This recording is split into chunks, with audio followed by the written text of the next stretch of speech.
सभी मसीही भाई बहनों को यीशु के नाम में शालोम, प्रेज द लॉर्ड, जय मसीह की। यीशु द सेवियर मिनिस्ट्री और प्रभु यीशु मसीह में आपका भाई जेम्स आप सभी का इस बाइबल अध्ययन कार्यक्रम में एक बार फिर से बहुत बहुत स्वागत और परमेश्वर का धन्यवाद करते हैं। मेरे प्यारे भाई बहनों, हम अध्ययन कर रहे हैं लेव्य व्यवस्था का और एक छोटी सी प्रार्थना के साथ आज के अध्ययन को हम शुरू करेंगे। हालेलुया, धन्यवाद करते हैं पिता परमेश्वर, धन्यवाद करते हैं आपके अद्भुत रीति वाले प्रेम के लिए जो आपने अपने इकलौते पुत्र को देकर हम सभी पर प्रकट किया। धन्यवाद करते हैं महान पिता परमेश्वर आपके अनुग्रह, आपके महान प्रेम, आपकी तमाम आशीषों के लिए। धन्यवाद करते हैं इस बाइबल स्टडी प्रोग्राम के लिए जिससे हम आत्मिक रूप से आशीषित हो रहे हैं। होने दीजिए महान पिता परमेश्वर, आज के अध्ययन में पवित्र आत्मा हमारी अगुवाई करे, सहायता करे, सत्य वचनों को ठीक रीति से सिखाए ताकि हम आपके ग्रहण योग्य बनने पाए। पिता परमेश्वर, सारी व्यवस्थाओं को, रिकॉर्डिंग किए जाने को, वचन को समझने और समझाए जाने को, हर एक बात को पिता हम आपके धर्ममय दाहिने हाथ में सौंपते हैं। आप हमारी मदद और अगुवाई कीजिए। सारा आदर देते हैं, सारी महिमा देते हैं और इस प्रार्थना को यीशु के सामर्थी और पवित्र नाम में मांगते हैं, आमीन। मेरे प्यारे भाई बहनों, जैसा कि आप जानते हैं कि हम लेव व्यवस्था को 5 डिवीजन में डिवाइड करके अध्ययन कर रहे हैं, जिसका पहला डिवीजन हमने जो बलियों के विषय में था, पहले अध्याय से लेकर 7वें अध्याय तक, उसका अध्ययन हमने पिछले भाग में किया। अब हम उसके दूसरे डिवीजन यानी कि दूसरे विभाजन के विषय में अध्ययन शुरू करेंगे, जो कि 8वें अध्याय से लेकर के 10वें अध्याय तक पाया जाता है।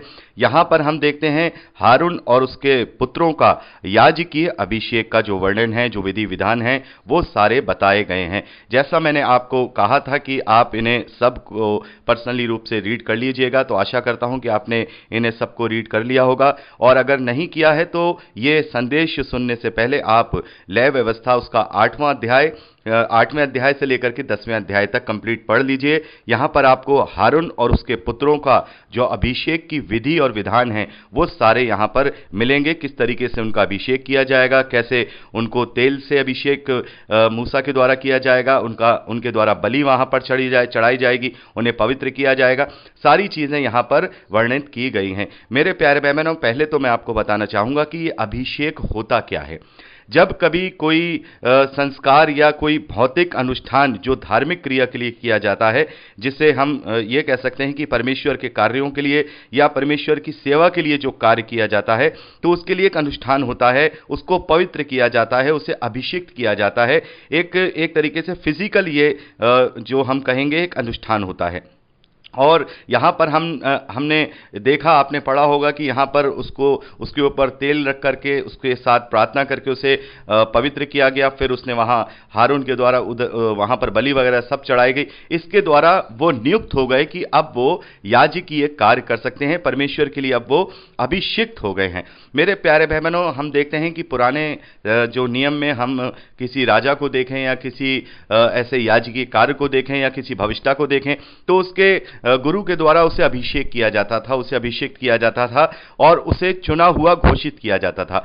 और इसी की रीति पर हम देखते हैं कि आजकल जो मसीह विश्वासी हैं वो भी इस रीति पर विश्वास करके जो अगुए हैं या फिर जो पादरी हैं या जो पास्टर हैं, उन्हें अभिषेक करते हैं, तेल से अभिषेक करते हैं। या फिर हम कहीं ये भी देखते हैं कि जो लोग बपतिस्मा लेने जा रहे होते हैं, तो जो उनके शिक्षक होते हैं या उनको सिखाने वाले पादरी होते हैं, वो उनको तेल से अभिषेक करते हैं। तो क्या ये रीति जो यहाँ हारून और उसके पुत्रों के द्वारा के ऊपर की गई है, क्या ये मसीह विश्वासियों पर भी लागू होती है?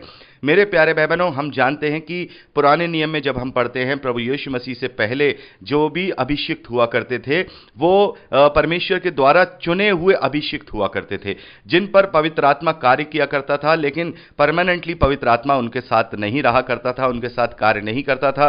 पवित्र आत्मा का आवाहन होता था और पवित्र आत्मा आता था और उन्हें परमेश्वर के विषय में ज्ञान देता था, जो भी बातें थी उन्हें वो निरुत्तर करता था। लेकिन अब नए नियम में हम देखते हैं कि प्रभु यीशु मसीह के पुनरुत्थान के बाद हमने प्रेरितों के कार्य उसके दूसरे अध्याय में पढ़ा है कि पवित्र आत्मा अब इस धरती पर जो है आ चुका है। अब वो आता जाता नहीं है और वो समस्त मसीह विश्वासियों के साथ रहता है।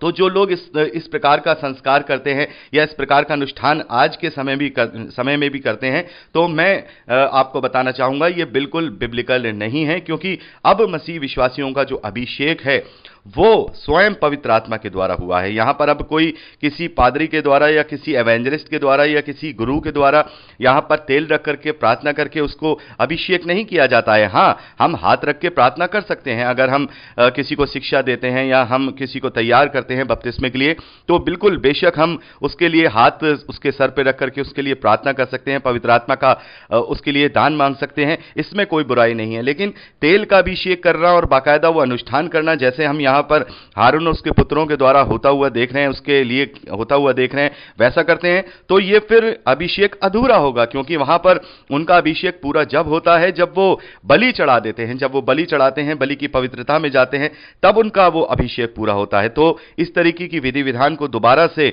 नए नियम के तहत मसीह विश्वासी अगर करेंगे तो वो बिल्कुल मसीह के बलिदान को एक तरीके से कहा जाए व्यर्थ करना होगा, उसको व्यर्थ ठहराना होगा। क्योंकि प्रभु यीशु मसीह ने अब एक ही बार के बलिदान में सारे बलिदान को, सारे विधि विधानों को, सारी चीजों को पूरा कर दिया है। और अब हमारा महायाजक कोई मनुष्य नहीं वरन प्रभु यीशु मसीह है, जो स्वयं उस पवित्र स्थान में प्रवेश करके हमारे लिए एक ही बार का बलिदान चढ़ाकर आ गया है। यूहन्ना की पहली पत्री उसका 2 अध्याय और उसके 20वें वचन में यूहन्ना लिखते हैं, परंतु तुम्हारा तो उस पवित्र से अभिषेक हुआ है और तुम सब कुछ जानते हो। यहां पर यूहन्ना कहते हैं कि तुम्हारा उस पवित्र से अभिषेक हुआ है। किससे अभिषेक हुआ है? पवित्र आत्मा के द्वारा अभिषेक हुआ है। हमारा पवित्र आत्मा के द्वारा अभिषेक हुआ है। और यदि हमने प्रभु को अपना उद्धारकर्ता करके ग्रहण किया है, अपना सच्चा प्रायश्चित करके अंगीकार किया है, प्रभु को अपना मान लिया है कि वो ही हमारा उद्धारकर्ता है, तो फिर उसी घड़ी से पौलुस कहते हैं कि हमें पवित्र आत्मा का छाप दिया जाता है और हम सब पवित्र आत्मा के सहभागिता में आ जाते हैं। और जब हम सहभागिता में आते हैं तो उस अनुष्ठान के द्वारा, उस बपतिस्मे के द्वारा हमारा पवित्र आत्मा के द्वारा अभिषेक होता है। यहां साफ तौर पे यूहन्ना ये नहीं कह रहे हैं कि हम प्रेरितों का अभिषेक हुआ है या फिर जो प्रचारक हैं उनका अभिषेक हुआ है। यहां पर साफ तौर पर ये जो पत्री लिखी जा रही है ये कलीसिया को लिखी जा रही है। यूहन्ना अपनी पत्री में अपनी कलीसिया को लिख रहे हैं कि परंतु तुम्हारा तो उस पवित्र से अभिषेक हुआ है, इसलिए तुम सब जानते हो, तुम सब जानते हो, तुम्हें कुछ और बताने की जरूरत नहीं है। और आगे हम 27वें वचन में पढ़ते हैं, पहला यूहन्ना की पहली पत्री उसका 2 अध्याय 27वें वचन में पढ़ते हैं, तो यहां पर भी यूहन्ना लिखते हैं, परंतु तुम्हारा वह अभिषेक जो उसकी ओर से किया गया तुम में बना रहता है और तुम्हें इसका प्रयोजन नहीं है कि कोई तुम्हें सिखाए, वरन जैसे वह अभिषेक जो उसकी ओर से किया गया है वह तुम्हें सब बातें सिखाता है और वह सच्चा है, वह झूठा नहीं, और जैसा उसने तुम्हें सिखाया वैसे ही तुम उसमें बने रहते हो। तो मसीह विश्वासियों को किसने सिखाया है?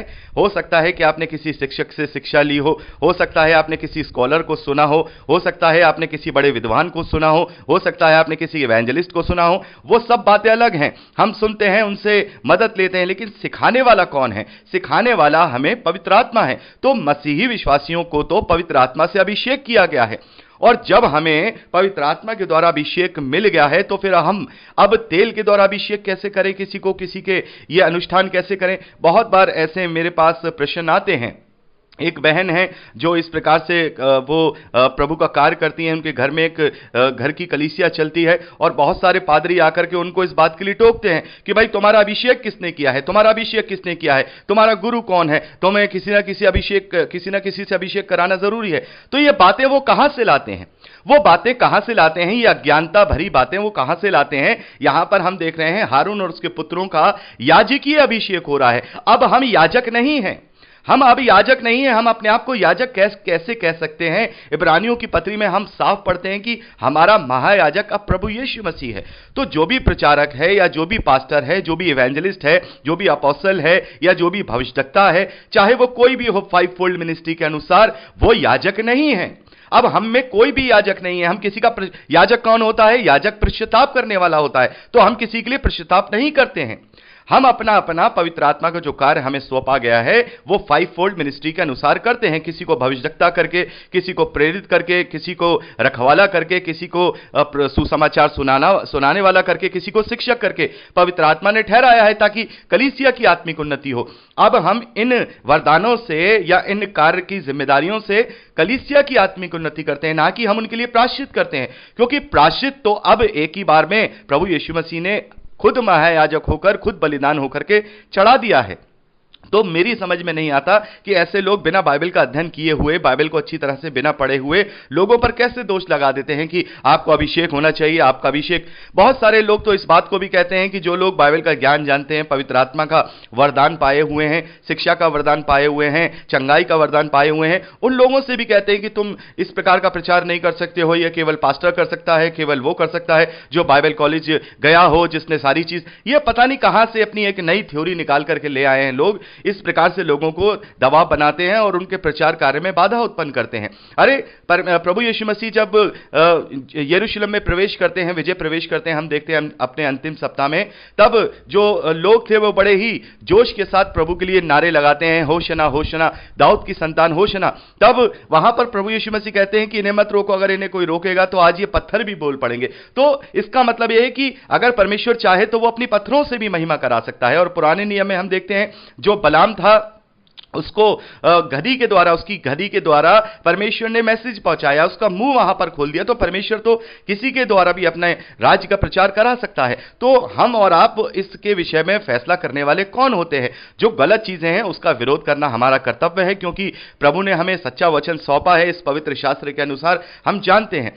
तो यहां पर जो बलि विधान या हम कहें ये अभिषेक का जो नियम यहां पर हुआ है, तो वो याजकी अभिषेक के लिए हुआ है। वो याजक ठहराए गए हैं। तो उनका कैसे हुआ है भाई? उनका मूसा ने तेल से अभिषेक किया है, उसके बाद वो बलि चढ़ाते हैं, सारे कपड़े वस्त्र जैसे उन्हें पहनने हैं वैसे वो पहनते हैं। लेकिन अब हम मसीह विश्वासियों को इस प्रकार का कुछ भी अनुष्ठान करने की बिल्कुल भी जरूरत नहीं है, क्योंकि अगर हम ऐसा करेंगे तो फिर हम उस पवित्र का, एक तरीके से कहेंगे जो हमें उस पवित्र आत्मा जो हमें अभिषेक मिला है, उसको हम कहीं ना कहीं छोटा कर देंगे। हमें सबसे बड़ा अभिषेक मिला है। मेरे प्यारे भाई बहनों, जब हम लूका का सुसमाचार उसका 4 अध्याय उसके 18वें वचन को पढ़ते हैं, तो वहां पर प्रभु यीशु मसीह ने इस बात को कहा है। लूका का सुसमाचार 4 अध्याय 18वें वचन से हम आगे पढ़ते हैं, तो प्रभु यीशु मसीह अपने विषय में कहते हैं कि पवित्र आत्मा से मुझे अभिषेक किया गया है। यानी कि प्रभु यीशु मसीह को किसी ने वहां पर तेल से, या किसी ने वहां पर हम कहेंगे किसी और अनुष्ठान के साथ वहां पर अभिषेक नहीं किया है। प्रभु यीशु मसीह जब प्रचार के लिए निकलते हैं, प्रभु यीशु मसीह जब प्रचार करते हैं, तो हम देखते हैं कि कबूतर के समान उस पर आकर पवित्र आत्मा ठहर जाता है। जब वो यूहन्ना बपतिस्मा देने वाले के द्वारा जब वहां पर बपतिस्मा लेते हैं, तो हम देखते हैं वहां आकाशवाणी भी होती है कि ये मेरा प्रिय पुत्र है। तो मेरे प्यारे बहनों, प्रभु यीशु मसीह का जो अभिषेक है सुसमाचार फैलाने के लिए, सुसमाचार का प्रचार करने के लिए, वो पवित्र आत्मा के द्वारा हुआ है। और उसी की समानता में, क्योंकि जितने भी मसीह विश्वासी हैं वो सब उसी की समानता में हैं। और जैसे ही प्रभु यीशु मसीह पर जो विश्वास करता है, उसको अपना उद्धारकर्ता ग्रहण करता है और बपतिस्मा लेता है, उस पर भी पवित्र आत्मा का छाप दिया जाता है और वो उसी घड़ी पवित्र आत्मा से अभिषेक किया जाता है। यहां हम पहला यूहन्ना यानी यूहन्ना की पहली पत्री में हम साफ तौर में उसके 2 वचन और उसके 27वें वचन में पढ़ रहे हैं, 2 अध्याय 27वें वचन में, परंतु तुम्हारा वह अभिषेक जो उसकी ओर से यानी पवित्र आत्मा की ओर से किया गया है, वह तुम में बना रहता है। वो तुम्हें बना रहता है। तुम्हें किसी और अभिषेक की जरूरत नहीं है। तुम्हें अब किसी और इस प्रकार के अभिषेक की जरूरत नहीं है। कुरिन्थियों की पत्री उसका पहला अध्याय और उसके 21वें और 22वें वचन में पौलुस लिखते हैं, और जो हमें तुम्हारे साथ मसीह में दृढ़ करता है और जिसने तुम्हारा अभिषेक किया वही परमेश्वर है। यानी कि परमेश्वर ने स्वयं पवित्र आत्मा से मसीही विश्वासियों का अभिषेक किया है। यहां पर लिखा है कि जिसने हमारा अभिषेक किया वह परमेश्वर है, जिसने हम पर छाप भी कर दी है और बयाने में आत्मा को हमारे मनों में दिया है। बयाने में उसने हमें एक तरीके से एडवांस में हमें ये जो पवित्र आत्मा है वो हमारे मन में दिया है, हमारे कॉन्शियस में पवित्र आत्मा का ज्ञान दिया है, उसका कॉन्शियस हमें दिया है। तो मेरे प्यारे भाई बहनों, मसीही विश्वासियों का तो अभिषेक, जिसे हम कहेंगे जो उनकी जो नियुक्ति है वो परमेश्वर के द्वारा, पवित्र आत्मा के द्वारा की गई है। तो हमें इस प्रकार के कोई भी शारीरिक अनुष्ठान नहीं करने चाहिए। ये सब इजरायलियों के लिए थे। बहुत सारी चीजें हैं जो इजरायलियों को करने के लिए दी गई थी, तो वह जरूरी नहीं है कि हम उन्हें अब अपने ऊपर लागू करें, क्योंकि हमें इस वचन को, जो ये पवित्र शास्त्र है, इसको राइटली डिवाइडेड करना है। जैसे कि हम 2 तिमुथियुस उसका 2 अध्याय 15वें वचन में पढ़ते हैं, पौलुस ने साफ तौर पे लिख दिया है कि सत्य के वचन को ठीक रीति से जो काम में लाता हो, जैसे इंग्लिश की बाइबल का मैंने आपको वहां बताया है कि rightly divided word of truth, यानी कि सत्य के वचन को, ये पवित्र शास्त्र को हमें राइटली डिवाइडेड करना है कि ये किसके लिए लिखा गया, ये बात किसके लिए हो रही है, ये अब हम पे लागू होती है कि नहीं, ये क्या शिक्षा है या क्या ये आज्ञा है, क्या ये आदेश है, तो हमें ये बात लेनी होगी। तो यहां पर हम देखते हैं कि हारून और उसके पुत्रों के द्वारा उस विधि के अनुसार जो केवल इजरायलियों के लिए थी, केवल व्यवस्था के अधीन थी, उन याजकों के लिए थी जो उस वक्त इजरायलियों के लिए पश्चाताप किया करते थे, तो उनका अभिषेक किया गया। आप इसको अच्छे से पढ़ लीजिएगा, आप 8वां और 9वां अध्याय अच्छी तरह से इसे पढ़ लीजिएगा। यहां पर सारे विधि विधान उन्हें करने के लिए दिए गए हैं और अब ये हम पे लागू नहीं होते हैं, इसलिए इनका अब महत्व मसीह विश्वासियों पर नहीं रहा, क्योंकि अब हमारा अभिषेक उस पवित्र के द्वारा किया गया है। जो अभिषेक हमारा हुआ है वो परमेश्वर के द्वारा हुआ है और उसने हम पर छाप भी कर दी है उस पवित्र आत्मा की, और बयाने में हमें हमारे मन में उसने पवित्र आत्मा को भी दे दिया है। इस तरीके से हम पवित्र आत्मा का मंदिर बन जाते हैं। तो यहां पर 15 मिनट से ज्यादा की रिकॉर्डिंग हो गई है। आगे की बात हम अगली रिकॉर्डिंग में करेंगे। प्रभु आप सबको आशीष दे। Praise the lord. जय मसीह की।